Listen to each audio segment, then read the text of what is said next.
नमस्कार दोस्तों, मैं आपका साथी विनोद कांवत आपके लिए यूट्यूब चैनल कांवत क्लासेज पर एक महत्वपूर्ण क्लास लेकर आया हूँ, जो रीट लेवल 1 और लेवल 2 दोनों के लिए काफ़ी महत्वपूर्ण होने वाली है। साथियों, आरएसएसबी जो बोर्ड है, उसने जो अब तक प्री पेपर करवाए हैं, उन सभी का हम वाक्यात्मक एनालिसिस करवा रहे हैं, जो आपकी एग्ज़ाम के लिए इम्पोर्टेंट होने वाली है। तो साथियों, उसके द्वारा किस तरह के प्रश्न पूछे जाते हैं और किस तरह के प्रश्न पेपर में आने की संभावना है, उन सभी पर हम डिस्कस करेंगे। तो आज का जो हमारा पहला प्रश्न है, वो आपके सामने दिया गया है। ऐश्वर्य गुड़ा और भाग्यम किसके लिए प्रसिद्ध है? पहला ऑप्शन दिया गया है कोयला क्षेत्र, दूसरा ऑप्शन है तेल क्षेत्र, तीसरा ऑप्शन है जिंक क्षेत्र, चौथा ऑप्शन है रॉक फास्फेट क्षेत्र। तो साथियों, इसमें ऐश्वर्य और जो भाग्यम है, ये बाड़मेर ज़िले के तेल के कुएँ हैं। किस ज़िले से संबंधित है? राजस्थान के जो पश्चिमी ज़िला है बाड़मेर, उससे संबंधित तेल के कुएँ हैं, मतलब तेल क्षेत्र है। तो बी ऑप्शन इसका बिल्कुल करेक्ट आंसर होने वाला है।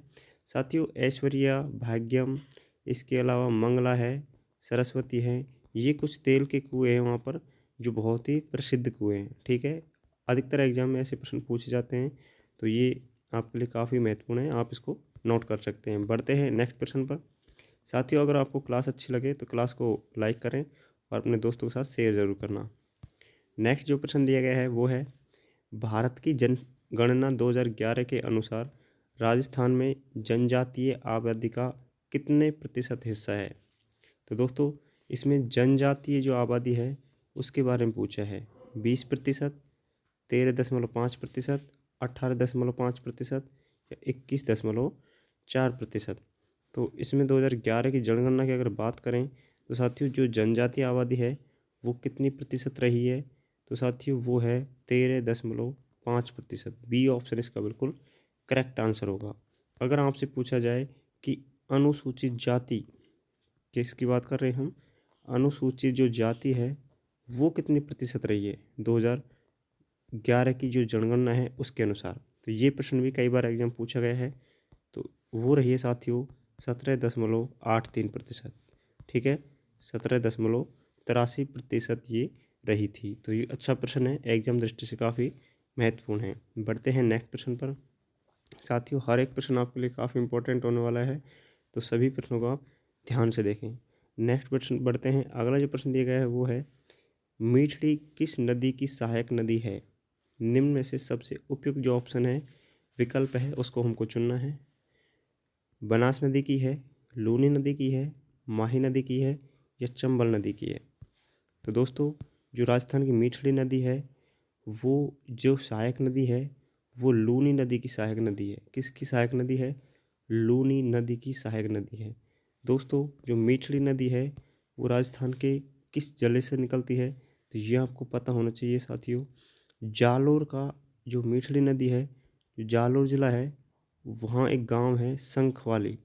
तो शंखवाली जो गांव है, वहाँ से ये निकलती है साथियों, शंखवाली गांव से। अगर एग्जाम में पूछा जाए कि मीठड़ी नदी का उद्गम कहाँ से होता है, तो जालोर का शंखवाली गांव से इसका उद्गम है। और जो विलुप्त होती है साथियों, ये होती है लूनी नदी में जाकर। ठीक है, तो अच्छा प्रश्न है, आप इसको याद रख सकते हैं।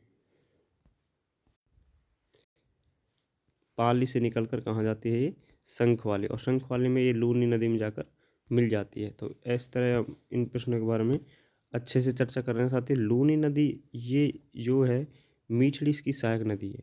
और लूनी नदी की कुछ सहायक नदियाँ हैं, जैसे जवाई नदी है, सूकड़ी नदी है, बांडी है, लीलड़ी है, गुहिया है, जोजड़ी है, खारी है। साथियों, जोजड़ी एक सहायक नदी है लूनी नदी की। ये फैक्ट भी एग्जाम में कई बार पूछा जाता है। ये एकमात्र ऐसी नदी है जो दाईं ओर से, अरावली के दाईं ओर से इसमें मिलती है लूनी नदी में जाके। अच्छा प्रश्न है, आप इसको नोट कर सकते हैं। बढ़ते हैं नेक्स्ट प्रश्न पर। साथियों, अगला जो प्रश्न दिया गया है वो खनिज से संबंधित है। डेगाना क्षेत्र किस खनिज के लिए प्रसिद्ध है? निम्न में से सबसे उपयुक्त विकल्प चुनना है। टिन के लिए है, टंगस्टन के लिए है, तांबा के लिए है या जिंक के लिए है? तो दोस्तों, जो डेगाना क्षेत्र है सबसे प्रसिद्ध क्षेत्र है, और वो है टंगस्टन के लिए। किसके लिए प्रसिद्ध है? टंगस्टन के लिए। टंगस्टन डेगाना भाखरी है साथियों। एक क्षेत्र है बड़ला। ठीक है। बड़ला भी टंगस्टन के लिए प्रसिद्ध है। वाल्दा सिरोही का क्षेत्र साथियों, वो भी टंगस्टन के लिए प्रसिद्ध है। एक देव का बेड़ा, ये क्षेत्र कई बार एग्जाम पूछा गया है। देव का बेड़ा किस खनिज के लिए प्रसिद्ध है? तो ये भी किसके लिए प्रसिद्ध है साथियों? टंगस्टन के लिए। नाना क्राफ्ट का बाबरा, ये पाली का क्षेत्र है और ये भी टंगस्टन के लिए प्रसिद्ध है। तो ये छोटे छोटे क्षेत्र हैं जो खनिज से संबंधित आपसे पूछे जा सकते हैं, आप इसको नोट कर लेना। बढ़ते हैं नेक्स्ट प्रश्न पर साथियों। लेवल 2 और लेवल 1 दोनों के लिए राजस्थान जी के कुछ इस तरह के प्रश्न आपको एग्जाम में देखने को मिलेंगे। तो सारे महत्वपूर्ण प्रश्न हैं और जो तुम्हारी RSSB बोर्ड जो पेपर लेने वाली है उनका ये प्री पेपर है साथियों। ड्राइवर भर्ती से पूछा गया था, इस तरह के प्रश्न एग्जाम में आए थे और हाल ही में आपसे दोबारा इस तरह के प्रश्न एग्जाम में देखने को ज़रूर मिलेंगे, क्योंकि ये बोर्ड साथियों अधिकतर प्रश्नों को बार बार क्या करवाती है, रिपीट करवाती है। इसलिए आपके लिए काफ़ी इम्पोर्टेंट क्लास है साथियों। ये जो अगला प्रश्न है इसमें सूची फर्स्ट को सूची सेकंड से मिलान करना है और एक तरफ नदियां हैं और दूसरी तरफ क्या हैं, इनसे संबंधित ज़िले हैं। तो देखिए, जोजड़ी जो नदी है उसका संबंध किस ज़िले से है, ये हमको बताना है। तो साथियों, जोजड़ी नदी का जो संबंध है वो किस ज़िले से है? जोधपुर ज़िले से है। माही नदी का जो संबंध है साथियों वो राजस्थान के बांसवाड़ा ज़िले से है। और मानसी जो नदी है वो भीलवाड़ा ज़िले से है। और काली जो नदी है साथियों वो राजस्थान के अलवर ज़िले से संबंधित है। तो ए फर्स्ट से मिल जाएगा, बी सेकंड से मिल जाएगा, सी थर्ड से और डी फोर्थ से। तो ये आपस में इस तरह मिल जाएंगे। तो साथियों, जो उपयुक्त विकल्प है वो हमको चुनना है। तो यहाँ पर हम देखेंगे कि ए एक से, बी सेकंड से, तो इस तरह फर्स्ट ऑप्शन इसका बिल्कुल करेक्ट आंसर हो जाएगा। बढ़ते हैं नेक्स्ट प्रश्न पर साथियों। अगला प्रश्न काफ़ी अच्छा प्रश्न है। इसमें पूछा गया है, कौन सी मानसून हवाएं राजस्थान में वर्षा लाती हैं? बंगाल की खाड़ी और अरब सागर से, पूर्वोत्तर से, केवल बंगाल की खाड़ी से, केवल अरब सागर से। तो अगर बात करें मानसूनी हवाएं, तो राजस्थान में जो वर्षा लाती हैं साथियों वो बंगाल की खाड़ी और अरब सागर दोनों ये क्या करती हैं, राजस्थान में वर्षाएं लाती हैं। ए ऑप्शन इसका बिल्कुल करेक्ट आंसर होने वाला है। चलते हैं नेक्स्ट प्रश्न पर साथियों। अगला प्रश्न भी काफ़ी अच्छा प्रश्न है और ऐसे प्रश्न आपको एग्जाम में देखने को मिल सकता है। इसमें पूछा गया कि सूची 1 को सूची सेकंड से मिलान करना है। एक तरफ वन्यजीव अभ्यारण्य दिए गए हैं, दूसरी तरफ उनसे संबंधित जिले हैं। तो जो रामसागर अभ्यारण्य साथियों वो किस जिले में स्थित है? रामसागर अभ्यारण्य जो साथियों है वो राजस्थान के धौलपुर जिले में स्थित है। कहाँ पर है? राजस्थान के धौलपुर जिले में। बात करें सीता माता अभ्यारण्य की, साथियों जो सीता माता अभ्यारण्य है वो राजस्थान के उदयपुर ज़िले में स्थित है। कहाँ पर है? राजस्थान के उदयपुर ज़िले में। माउंट आबू अभ्यारण्य की बात करें तो साथियों माउंट आबू सिरोही में है और सरिस्का हमारा जो है वो राजस्थान के अलवर डिस्ट्रिक्ट में है। तो ये कुछ मिलान थे जो हमको सम्मिलित करने थे। आप इनको नीचे दे सकते हैं, इस तरह जो उपयुक्त विकल्प है उसको चयन करके भर सकते हैं। बढ़ते हैं नेक्स्ट प्रश्न पर साथियों। सारे के सारे इंपॉर्टेंट प्रश्न हैं और ये आपको इतने सरल प्रश्न दिख रहे हैं। RSSB जो बोर्ड है इस तरह के ही प्रश्न एग्जाम में बार बार पूछती है और साथियों एग्जाम हॉल में इस प्रश्न आसान नहीं होते, हालांकि हम पढ़ रहे हैं और तैयारी हमारे अच्छी है तो सारे के सारे आसान भी होने वाले हैं। तो सारे के सारे इंपॉर्टेंट प्रश्न हैं, आप नोट कर सकते हैं इन्हें और बार बार रिवाइज करें ताकि आपका अच्छे से पेपर हो सके। बढ़ते हैं नेक्स्ट प्रश्न पर। अगला प्रश्न दिया गया है कि भारत की जनगणना 2011 के अनुसार राजस्थान का लिंगानुपात क्या है? बहुत ही शानदार प्रश्न है साथियों। इसका जो लिंगानुपात है 912 है, 950 है, 943 है, 928 है। तो राजस्थान का जो लिंगानुपात है 2011 की जनगणना की अगर बात करें तो उसमें है साथियों 928। साथियों 2001 की अगर आपसे पूछ ले कि 2001 के अनुसार जो इसका लिंगानुपात है राजस्थान का वो कितना था, तो साथियों वो उस टाइम था 921।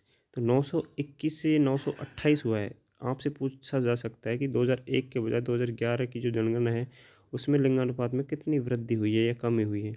तो साथियों 7 लिंगानुपात क्या हुआ है, बढ़ा है। अगर हम 2001 की तुलना करें तो कितना लिंगानुपात बढ़ा है? 7 लिंगानुपात इसमें बढ़ा है। एक प्रश्न यहाँ से पूछा जाता है साथियों कि जो लिंगानुपात है उसमें ग्रामीण स्तरीय लिंगानुपात और एक शहरी स्तरीय लिंगानुपात। तो राजस्थान का 2011 की जनगणना की अगर बात करें तो ग्रामीण स्तरीय जो लिंगानुपात है साथियों वो है 933। कितना है? 933। और बात करें शहरी लिंगानुपात की, नगरीय लिंगानुपात की, तो साथियों वो है 914। काफ़ी अच्छे फैक्ट हैं साथियों, और ये एग्ज़ाम आपको देखने को मिल सकते हैं, नोट कर लेना। इसके अलावा आपसे पूछा जा सकता है कि ग्रामीण स्तर पर सर्वाधिक जो लिंगानुपात है वो किस जिले का है। तो साथियों ग्रामीण स्तर पर जो सर्वाधिक लिंगानुपात है वो राजस्थान के पाली जिले का है, और वो कितना है 1003। मतलब 1000 लड़कों पर 1000 महिला होनी चाहिए, लेकिन पाली जिले का अगर ग्रामीण स्तर पर देखें तो 1003 इसका लिंगानुपात है। ठीक है, और सबसे कम जो है वो है धौलपुर का ग्रामीण स्तर की अगर बात करें तो वो है साथियों धौलपुर जिले का। ठीक है, 841 के आसपास है। तो ये भी आपको ध्यान रखना है कि कितना लिंग अनुपात है और किस जिले का है।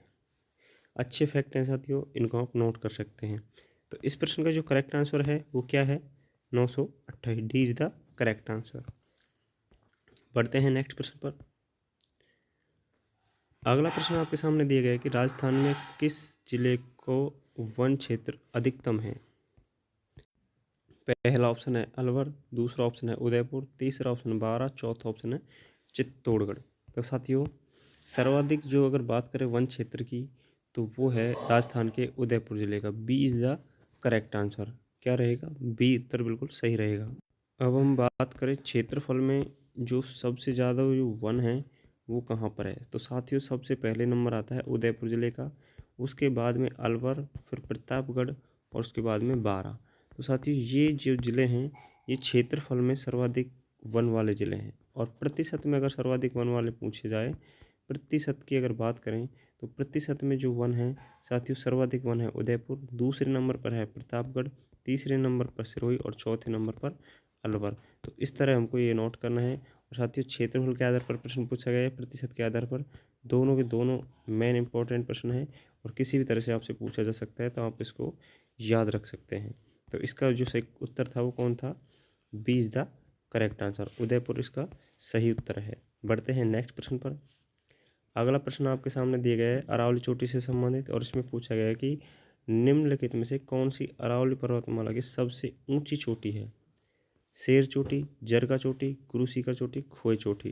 तो साथियों शेर चोटी की जो ऊंचाई है वो है 1597 मीटर। कितनी है, 1597 मीटर। जरगा की अगर बात करें तो इसकी जो ऊंचाई है वो है 1431 मीटर। गुरु सीकर की बात करें तो 1722 या 27 मीटर इसकी ऊंचाई है साथियों। और खोए की अगर बात करें तो 920 मीटर ऊंची चोटी है।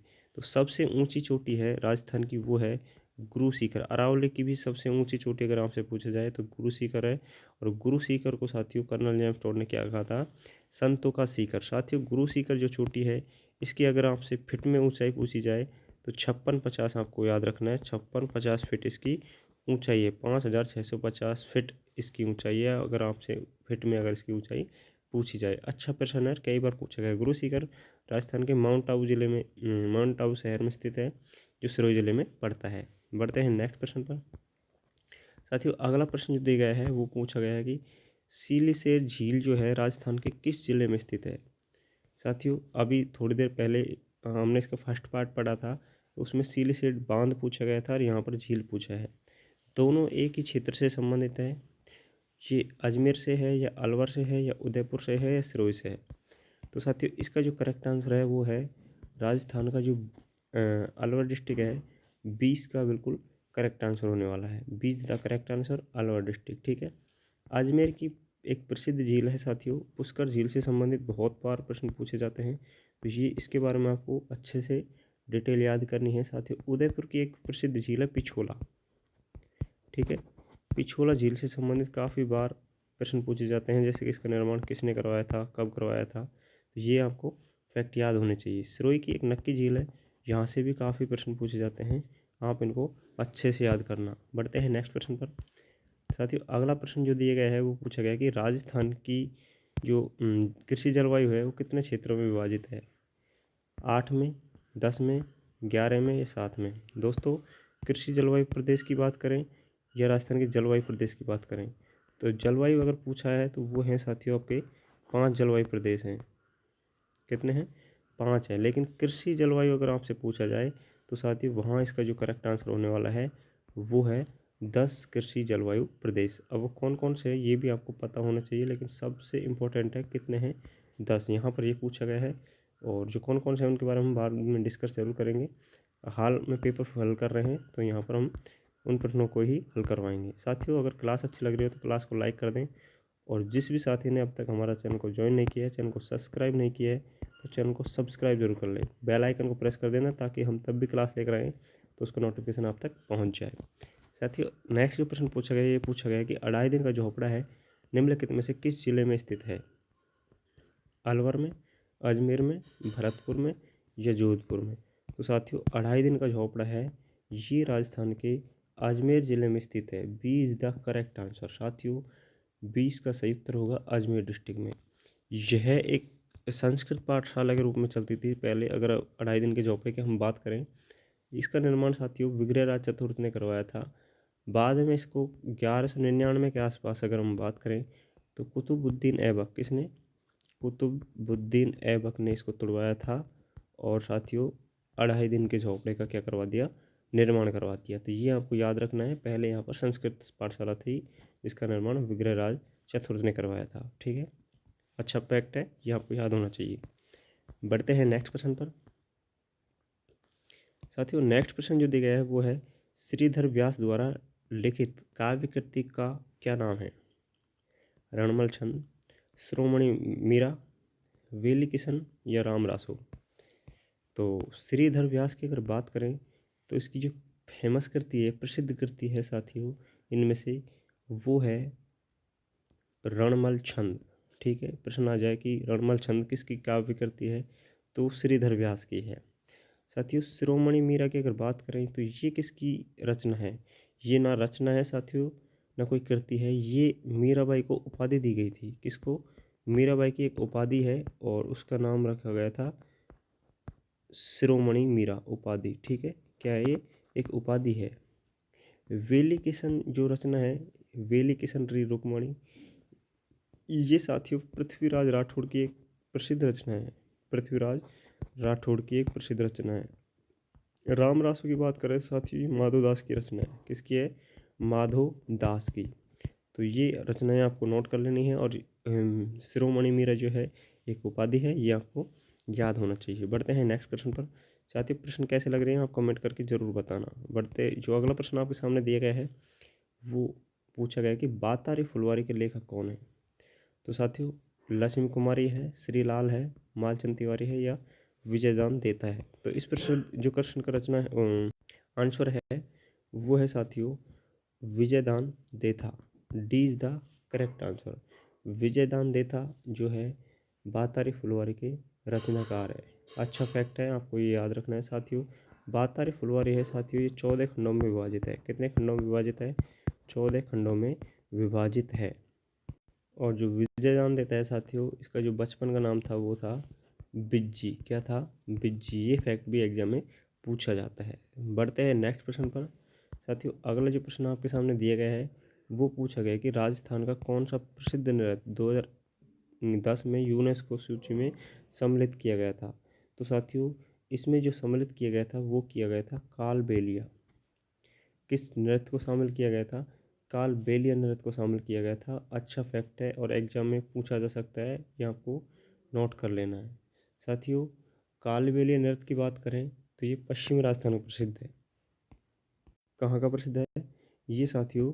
पश्चिम राजस्थान जो है वहाँ से संबंधित एक प्रसिद्ध नृत्य है। इसकी जो साथियों शैली है ये भी एग्जाम में पूछी जाती है कि कालबेलिया नृत्य की जो शैली है वो कौन सी है? तो इसको सपेरा नृत्य इसकी शैली है। क्या है? ये एक सपेरा नृत्य है। इसको बोल सकते हैं स्नेक चार्म डांस। क्या बोलते हैं? Snake charmers dance. साथियों, इसकी जो प्रसिद्ध नृत्यांगना है कालबेलिया नृत्य की वो है गुलाबो। कौन है? गुलाबो सपेरा। कौन है साथियों? गुलाबो सपेरा। और पूंगी और खंजरी दो वाद्य यंत्र है, इनका अधिकतर प्रयोग इसमें होता है। तो ये आपको नोट कर लेना है। बढ़ते हैं नेक्स्ट प्रश्न पर। साथियों, अच्छा फैक्ट है, इनको आप नोट कर लेना और याद भी करना है साथियों। एग्जाम काफ़ी नज़दीक है, वहाँ पर आपको सेम प्रश्न आपको देखने को मिल सकते हैं। नेक्स्ट प्रश्न आपके सामने दिया गया है साथियों, लालार, पटेला और बिछिया क्या है?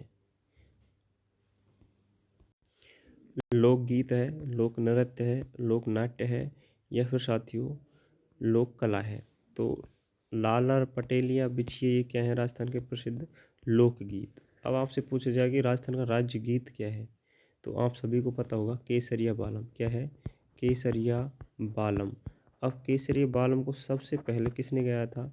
तो साथियों, राजस्थान की अगर बात करें राज्य गीत केसरिया बालम की, तो सबसे पहली बार एक उदयपुर निवासी थी, वो थी मांगी बाई। मांगी बाई ने सबसे पहले इसको गाया था, राजस्थान का राजगीत केसरी बालम को। दोस्तों, अल्लाह जिल्ला बाई ने सर्वाधिक बार गाया था मान राग में, और अंतर्राष्ट्रीय ख्याति भी अल्लाह जिल्ला बाई ने की है, इसमें प्रसिद्धि हासिल की है वो। ठीक है, लेकिन सर्वप्रथम जो गाया था वो मांगी बाई ने गाया था, तो ये आपको याद होना चाहिए। मान राग में गाया था अल्लाह जिल्ला बाई ने सर्वाधिक बार, और उस समय लगभग जो अल्लाह जिल्ला बाई थी वो 10 वर्ष के आसपास थी। कितने वर्ष की थी? 10 वर्ष। बढ़ते हैं नेक्स्ट प्रश्न पर। साथियों, अगला जो प्रश्न आपके सामने दिया गया है वो अरावली पर्वतमालाओं से संबंधित है और राजस्थान के भूभाग से संबंधित है। इसमें पूछा गया कि राजस्थान के निम्नलिखित भू आकृतिक क्षेत्रों में पश्चिम से पूर्व के क्रम में व्यवस्थित करना है। अरावली श्रृंखला है, पश्चिम थार मरुस्थल है, पूर्वी जलोढ़ मृदा है और केंद्रीय पठारी प्रदेश है। तो साथियों, सबसे पहले हम बात करें पश्चिम से पूर्व की ओर, तो पश्चिमी क्षेत्र जो है इनमें से वो कौन सा है? तो साथियों, पश्चिमी क्षेत्र सबसे पहले बात करें हम, तो वो है पश्चिमी थार मरुस्थल। फर्स्ट नंबर पर ये हमको बताना है, पश्चिम थार मरुस्थल राजस्थान के सबसे पश्चिम में है। उसके बाद में थोड़ा पूर्व की तरफ चलेंगे तो वहाँ आ जाएगा साथियों केंद्रीय पठारी पहाड़ियाँ। ठीक है, कौन सा आ जाएगा? केंद्रीय पठारी पहाड़ियाँ। उसके बाद में साथियों अरावली आ जाएंगी। क्या आ जाएंगी? अरावली। और अंत में आ जाएगी साथियों पूर्वी जलोढ़ मैदान। तो ये क्रम इसका रहेगा, सबसे पहले बी, फिर डी, फिर साथियों ए और फिर सी। तो इस तरह का जो ऑप्शन है वो हमको चुनना है। तो इस प्रश्न का सही उत्तर रहेगा सी आंसर। ठीक है, बढ़ते हैं नेक्स्ट प्रश्न पर। अगला भी प्रश्न कुछ इसी तरह है साथियों। इसमें पूछा गया कि जो राजस्थान है उसके निम्नलिखित नदी तंत्रों में उनके द्वारा अववाहित क्षेत्रफल जो है वो अवरोही क्रम में व्यवस्थित करना है। नदी, चंबल नदी जो तंत्र है, माही नदी तंत्र है, बाणगंगा नदी तंत्र है और साबरमती। अवरोही क्रम का साथियों मतलब होता है बड़ी से छोटी, जो सबसे बड़ा है वो सबसे पहले और सबसे छोटा जो अपवाह तंत्र है नदी का वो सबसे लास्ट में। तो बड़े से छोटे की तरफ चलना है अवरोही क्रम की दृष्टि से। तो इस प्रश्न का जो करेक्ट आंसर है साथियों, सबसे पहले सबसे बड़ा जो है क्षेत्रफल वो इसका ही है, चंबल का ही। लगभग 20, इसको हम बोल सकते हैं 20%, 20.29% जो क्षेत्र है वो साथियों चंबल नदी बेसिन का है। 12% के आसपास माई का है, 8.8% बाणगंगा है, साबरमती का इससे कम है। तो इस तरह सबसे ज़्यादा जो चंबल का है, फिर माई का, फिर बाणगंगा, फिर बनास। तो यही क्रम इसका होने वाला है ABCD। ठीक है, तो आप इसको ध्यान में रखें। चलते हैं नेक्स्ट प्रश्न पर साथियों। अगला जो आपका प्रश्न है वो है राजस्थान राज्य में सबसे लंबा राष्ट्रीय राजमार्ग कौन सा है? तो 4 ऑप्शन आपके सामने दिए गए हैं साथियों। इनमें से जो उपयुक्त ऑप्शन है वो आपको चुनना है और आपको आंसर कहाँ करना है? कमेंट बॉक्स में। साथियों, क्लास कैसी लगी ये कमेंट करके ज़रूर बताएं, और जो भी साथी पहली बार जुड़ा है तो चैनल को सब्सक्राइब जरूर कर ले, बेल आइकन को प्रेस कर दें। वीडियो अच्छी लगी तो वीडियो को लाइक ज़रूर करके जाना और साथियों दोस्तों के साथ शेयर करना। धन्यवाद, मिलते हैं नेक्स्ट वीडियो में। पूरा पेपर आपको नेक्स्ट वीडियो में हल करा दिया जाएगा।